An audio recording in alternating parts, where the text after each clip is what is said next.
Welcome back to Link by Golf, where we uncover the stories behind the people and places that shape the game. As the year wraps up, we're looking back at some of our favourite stories from the past 12 months, the conversations, characters, and journeys that really stood out. This episode is a quick revisit, but if any of these stories spark your interest, I'd encourage you to go back and listen to the full episodes. There's plenty more depth, detail, and moments worth spending time with. If you've enjoyed the pod this year, make sure you're subscribed so you don't miss what's coming next. In the meantime, thanks for listening, and let's get into it. First up, we start with Pete McLaughlin from Bogey Train Films. Also, the guy, the random you picked up in the van. Oh, mate, that was unbelievable. This was unbelievable. And stuff like that, you're like, this must be scripted, right? This must be, it was totally insane. So Matt Junes, I have to say, man, like, it is a resort and a destination place. And, I'm certainly looking at a lot of these sort of older clubs, but we had to play it and they're building another course there and a whole sort of destination. And um, they just were really cool when we got in contact with them, and they just kind of really got what we're trying to do.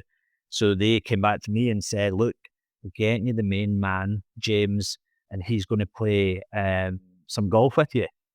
Oh, So you want someone to play with, Ross, because it's a bit about the chat and yeah, and it really helps. So I was like, "That's magic, right? We don't have anything to worry about there." And he's going to tell us about this second course, and that's really great inside scoop. So this is all on like email and all that. So we get there, we're like half an hour before our time, get down there, and it's quite early, it's cold, and there was a guy in the car park. He's in greenkeeping stuff, right, and greenkeeping clothes, and I just kind of roll up to him, and me, I'm like mega relaxed. I'm like high five, hug, and he's like, "All right," and I'm like, "Yeah, yeah, how you, man?" And he's going, "Yeah, good, good," and I'm going, "Right," and I said, You play," and I was like, he wasn't in golf stuff, and I was like, "You playing? Are you playing with us?" And he's like, "Well, I could be, I could be," and I'm going, "Who is this? I don't know who this is." "Oh no, I don't, this."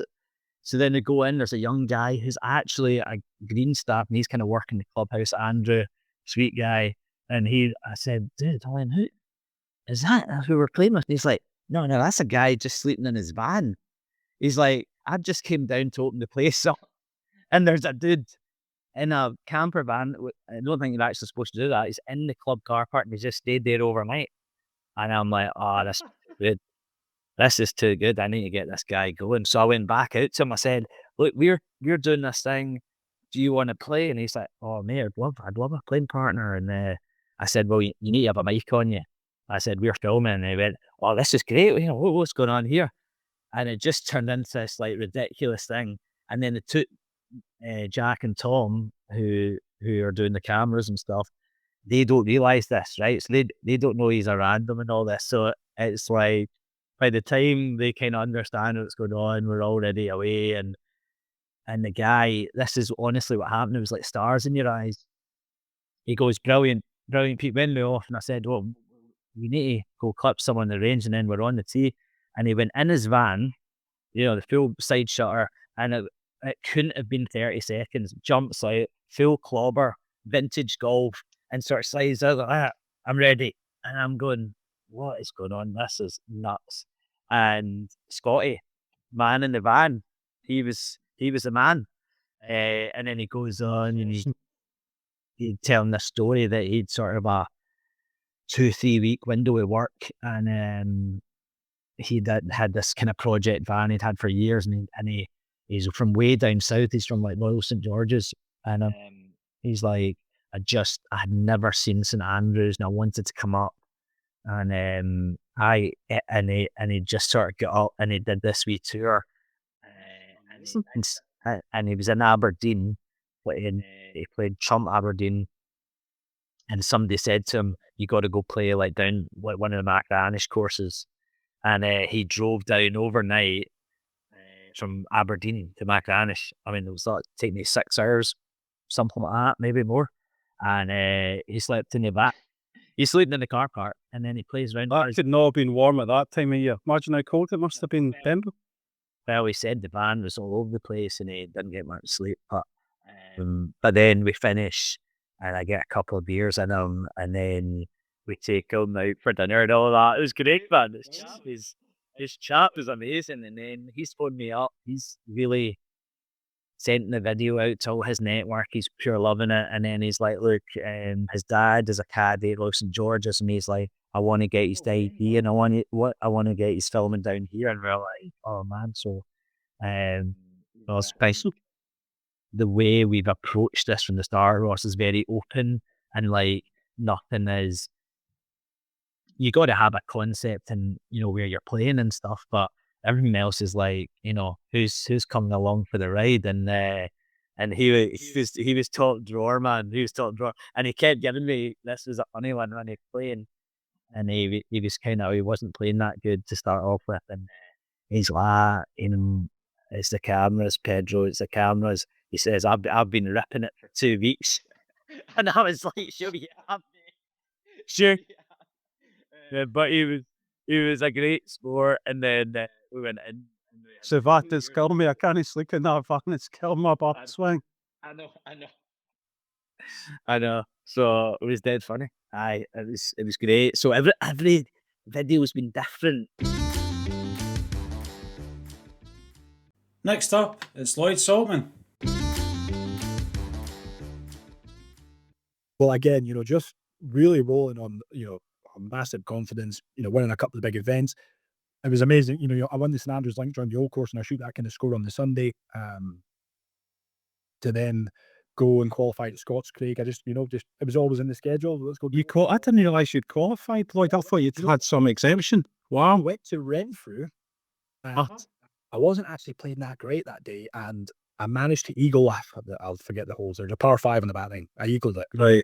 And ended up maybe picking up one more, and that got me. I had to wait all day. It got me in a playoff, but it was something like 8 guys for 7 spots.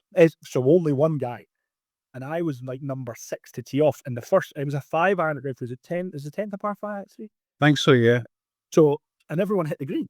I'm thinking, I'm number 6 here. I'm not, it is, a 5 iron, I'd say.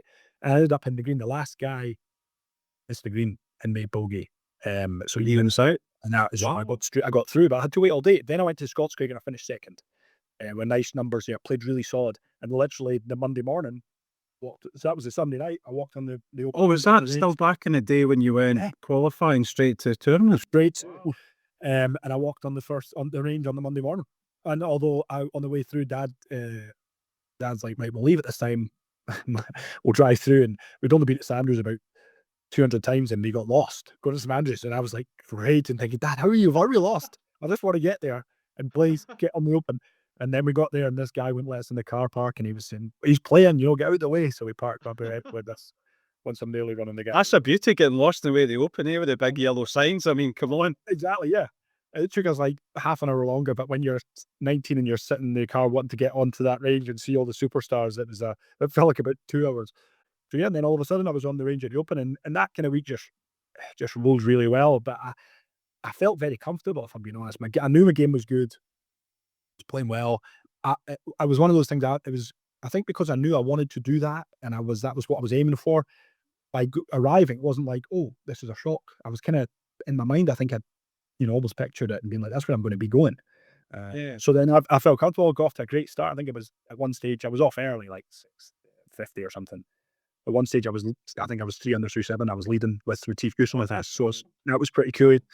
I kind of faltered a little bit coming down the last few holes, as most do at St Andrews, because it's tough going. And it's tough. I mean, people don't understand, Lloyd. I've played it off the championship, and in fact it'll be even longer now. I've played it off the championship tees, and it was probably blown 30.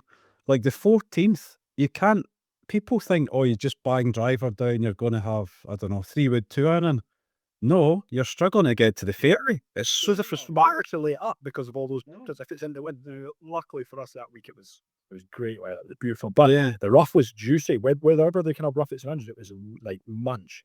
So like if you're trying to drive it up 16 and get far up in that left rough, you didn't really have a shot. And then if you're trying to, that's a tough hole. 16 looks Well, you're I kind of, guess on the card it's kind of like it's quite benign, but you go on the tee and you think, where am I hitting this? well, the Orange Bounds, you can put your hand out to the right, just touch the face. So then, then if you want to hit that, if you want to hit drive, that's a hard tee shot for me. Yeah, And then 17, I hit it actually in the left rough a couple of times. everybody does. Very difficult. Exactly. So yeah, that week, just, I think I shot one under. I was quite proud of my second day because it was quite breezy, really firm.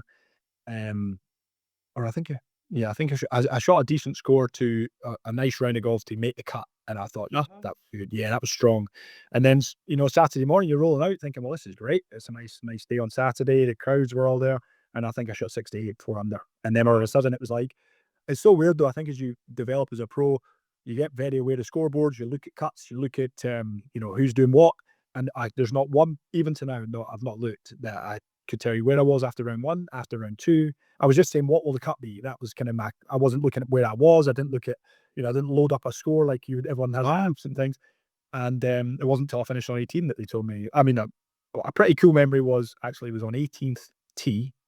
I was going out and Mark Crane, Punk, as he's known, who was, has gone on to be a successful caddy on the tours, done a couple of Ryder Cups. Mark and I met at actually my first home at Nationals, and he told me what to be a tour caddy. And we worked together from then. He caddied for me pretty much full time after that, until I became a pro. Anyway, I was on the tee with Punk, and we were just teed off, and we're walking off the tee, and there was a Titleist 9 sitting at the end of the tee on the first, and I thought, Titleist 9. I looked up, and Ernie Els and Phil Mickelson were walking up 18 as I was teeing off on Sunday, and I said to Punk, that's pretty cool. They're finishing and I'm just starting on a Sunday. Wow. And I thought, that's a pretty cool feeling. That was one of the steps stuck in my mind. I thought, feel like I'm doing something here, And then I shot, I birdied I bogeyed 17, but I birdied the last to this Pip, good friend at the time, Eric Ramsey, to the silver medal. Of course, that's right. Yeah, Look at that. So Eric has had a fantastic Sunday. I really think he shot 3 or 4 under on the Sunday. Which is not great for me to see when I was about to tee off, but I managed to get it done, which was great. There's a lot of you guys, a lot of you came through at the same time at that point, didn't you? A lot of really good players. Yeah, we had a really good squad, and we won quite a few things, with the team, the home internationals and things. And I mean, they were all older than me, but because I kind of came through quite quick, not like really young, but quickly, all of a sudden I'm thrown in with George Money, Richie Ramsey, Andrew MacArthur, and they're probably. I want 5 or 6 years older. Eric's probably the same, but I would have those guys all my amateur career. So when we turned pro, we all kind of turned pro at the same time as well. So it was a great time, and just an amazing week. And then all of a sudden, you were kind of known, and I was doing a lot of press stuff and things like that. I mean, obviously, I think nowadays, if it was in the days of social media, it would have been even bigger because. You probably document it yourself and things, but obviously it wasn't as much then back then. So, but it was just a great week, and then obviously we went to the Walker Cup in September and played over there, which was another great experience. Up next is Ian the Badger Carter, well known for being on the Chipping Forecast podcast and star of BBC Golf.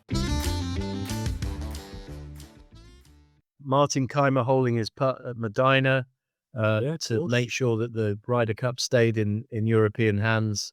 And I remember at the end of that day, we had an amazing commentary box overlooking that 18th green. And I could see just a swarm of red, white and blue heading for the exit gates. And then the bright yellow and blue of Europe, just a mass of people celebrating. And then there was a lone figure right down beneath our commentary box who was just jigging away to the ole, ole, ole that was being sung. And I looked down and it was Bernard Gallagher, who had been working with us. And he always wore a raincoat on the course when he was working. And he was in his raincoat and he was dancing away. And you could see how much it meant to him as a former captain and a former player. And it meant so much to every European that was there. And, I don't like to be jingoistic. I don't like to be biased. I like to, if I've got a bias, it's for great play and making the most of that and celebrating that. But you couldn't help but be sort of swept away by the emotion of that incredible comeback. The other one that really sticks out for me was in 2005 at St Andrews, when I covered the final round of Jack Nicklaus's career. Oh yeah, of course. He was like the Pied Piper that day. The crowds just got bigger and bigger around him as he went round St Andrews. And, initially it was a battle to try and make the cut. And then midway through the back nine, it became clear he wasn't going to be there. So this for the weekend. So this was going to be his final round. And he came up the 18th and he'd given himself probably 8 feet for birdie on the last for a level par round of 72. Yeah. And commentating on that, and you just knew because it was Jack Nicklaus, you knew he was going to hold the putt. There's no way. He's Knew that's that like, his, just no way. yeah, his last hole in golf was always going to be a birdie, and it was always going to have that symmetry to make sure that he wasn't over par in his final round. And he knocked it in for the 72. And I swear to you, Ross, the roar for that putt was the loudest I've ever heard at an Open Championship. It was on a Friday. It had nothing to do with the Claret Jug that year. It had nothing to do with the outcome of the championship, but it meant so much to every single person that was there. There was not a seat to be had in all of the grandstands around there. People hanging out of windows down in Golf Place. It was just the most beautiful scene. The sun was shining and he knocked it in. And yeah, I'll never forget that. That was incredible. But as you say, there are so many, and those big moments when people hold putts to win, and change their lives, it is just a brilliant moment every single time. Next on the podcast is an incredibly emotional story from my former school teacher, Johnny Johnson. All these things we're talking about what I've done, Ross, none of them are the best things I've ever done at golf. The one thing I've done that's the best thing and it meant the most to me, is you're probably not aware, but in 1981, my young brother was killed in a car crash. Alexander was 3 from Wishaw Golf Club were killed in a car crash in Hamilton. And I remember my brother Alexander had the most horrible set of irons I've ever come across in my life. Called Confidence irons. I think they were Ryder, I think was the make. And the size of the iron face was almost smaller than the golf ball was, right? They were horrible. So at his funeral, I remember saying to my mum, what I'm going to do next year, Mum, is I'm going to play with Alexander's golf clubs next year. I'm going to win the Wishaw Championship in 1982. And I did. Wow. I played my brother's golf clubs and I hated them. And I won the championship. So that's an even bigger achievement. That meant a lot more to me than shooting a 61. And my mother wasn't here from a 61, but it meant a lot to my mother as well. Next up, it's Jamie and Barry Lewis of Croon Golf. Let's hear from the guys now. We started playing in the 2006 season. And it was great. It was brilliant. We started off murder. I remember that we got beat 8-0 in our match away to Red Hall Star.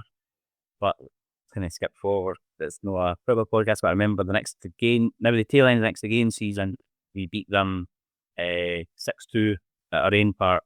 So it was I'll correct you there. It was actually the tail end of that very season. Was it? It was. But we had the home advantage. This park that we played on in Bridgend, it sloped like in 2 different directions. Hopefully not as much as the golf course. Oh, I mean, it would have probably gave it a run for its money, to be fair, Ross. I think it was like 15 foot end to end. Or it was a huge slope. 1,000 feet slope, no way. In 2 directions as well. It's from far end to goal to goal, and also corner to corner. It was quite the slope. It was quite something. So I think when they came along, they didn't really know what they'd let themselves in for, and we took full advantage of that and managed to redress the balance from earlier on in the season. But the real link to the golf is that there's no changing facilities for football in Bridgend, because the old community centre, which had the changing rooms, had since become a primary school. So the changing was Bridgend Golf Club. So the away team and the referee would change in the men's locker room, and we commandeered the ladies' locker room because there was no lady members or very little at that point. So you better set up. So it's looking back on it, you have a bit of laugh about it. That's what we done. It was great. And the So- football pitch, is that down where the shop is in the main street? No. Now, there used to be a football pitch there, a smaller one. The football pitch is at the back of the school, so at the very top of the village. So on the road out, Right. bus terminal circle and the primary school, it's in behind there. You would never see it if you didn't know it was there, to be honest. But that's like it's not about a distance. Did you have to go cross country to get to that? Happy golf That was club. the other thing. Yes, bandit country. Yeah, you had to walk from the golf club through one of the residential areas, and then up through what can only be described as Bondi. It's a very small trail path, and then it opened up and had this horrendously sloped football park. However, it was very well manicured by myself because I used to be a greenkeeper. No way. At the time, I was working at Kingsfield, just to Lithgow, and Robert, being as generous as he is, he used to let me take one of the moors from Kingsfield up to the top end of Bridgend, which is maybe 2.5, 3 miles along quite a busy road. And I used to have the beautiful stripes and a very hilly pitch. But before it exists somewhere, I bet there was some crack in design. Used to. Hey, man, you taking a fairway moor from Kingsfield on the road? Oh, not a fairway moor, a rough moor. All right, so just get in the back of a tractor. No, I used to drive it up the road. Wow, that's amazing. No, it was great. It was great fun. Probably a bit illegal, but I'm just picturing that you said about home advantage. Right. You're not joking, home advantage. Wow. it was good fun. We ended up getting a decent team and being pretty good away from home as well. But they really enjoyed the home advantage. Yeah, that's for sure. Last up is David Scott, the honorary professional of the Royal and Ancient Golf Club and general manager at the fantastic Dumbarton Links. You know, the history you've got behind the golf club dating back, I think 1754 was the first steps toward the Royal and Ancient Golf Club. It is brilliant. You know, so part of my role as honorary professional, it's a ceremonial role. Part of that role will be occasionally having VIPs in, welcoming them, and maybe giving them a tour of the clubhouse. And that includes then, most importantly, the trophy room, and then the Open Championship, the Claret Jug, and then the winner's belt that young Tommy won 3 times, up until 1870. So having all that stuff is super cool. You know, I do enjoy that, and hugely proud to actually talk about it. That's for sure. So, it's the ultimate as far as I'm concerned. And I think many professionals have had some lovely notes, but they're saying, I can't believe how lucky you are. That's the best job in professional golf. And who could argue, really? Yeah, That's easy for me to say, but man, I'd rather be only professional than, well, I'm actually not, it's unfair. Than anywhere in the world. You can talk about the great golf courses right around the world, but only professional is super cool. So every morning I kind of wake up still smiling from the night before when I went to bed smiling. So it's been a huge buzz. And then on top of that, many of your listeners all probably know, you've heard about the drive-in, the captain's drive-in. That quite often happens at a lot of golf clubs. The captain drives into office, fine. But there's a difference at the Old Course and the Royal and Ancient.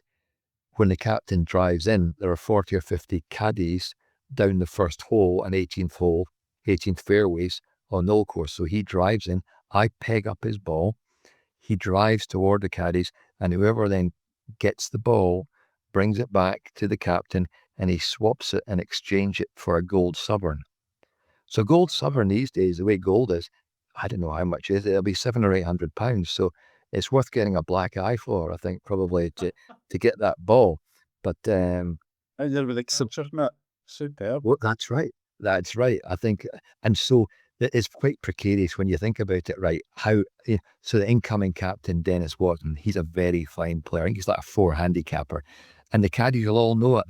It's like going to the bookies and knowing what horse you've got and where's the odds of hitting it. Is he going to cut it? Is he going to pull hook it?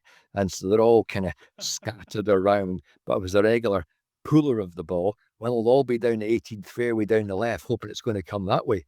And they're slicing the ball, then up the right near out of bounds. So you can imagine it'd be quite a spectacle. There'll be 500 people minimum, I would think, round that first tee, because a lot of locals come out to it because it's a really cool day, morning, 8 o'clock in the morning. And that's the end of the autumn meeting. They have 2 weeks of competition over the old and new course. I think there'll be some on the Eden as well, but mainly new and old course. And so then after the end of the autumn meeting, he plays in, so he drives in for his year. So that's him there in situ. So he'll be back in the spring for the spring meeting, and then he'll be back in autumn for the main meeting, autumn meeting, which is for over 2 weeks. So it's going to be epic, to use a nice word, I guess. Epic to be following the captain. Basically, the outgoing captain leads, the incoming captain comes second, and then I'm third following up, and I'll peg his ball and give him a couple of words of encouragement, and then he hopefully smokes one 250 or so right down the middle of the fairway. Thanks for listening to this episode. If you've missed any of the full episodes related to this show, please go back and listen to them, and don't forget to subscribe to the podcast. In 2026, I've got more great guests coming up, and I look forward to releasing those shows soon. In the meantime, have a great new year. Lomond Golf Tours have helped thousands of guests build bespoke golf trips to create a magical experience. Travel in style with our executive chauffeur travel, whether it's golf on a major championship venue or one of our hidden gems, 5-star accommodation or a boutique bed and breakfast, or is it whiskey tasting on a private boat? Lomond Golf Tours are here to help build the tour of a lifetime. Whether you're celebrating a special occasion or ticking it off your bucket list, embark on a trip that you'll remember forever. To learn more about our offerings for 2025 and beyond, visit www.lomondgolftours.com.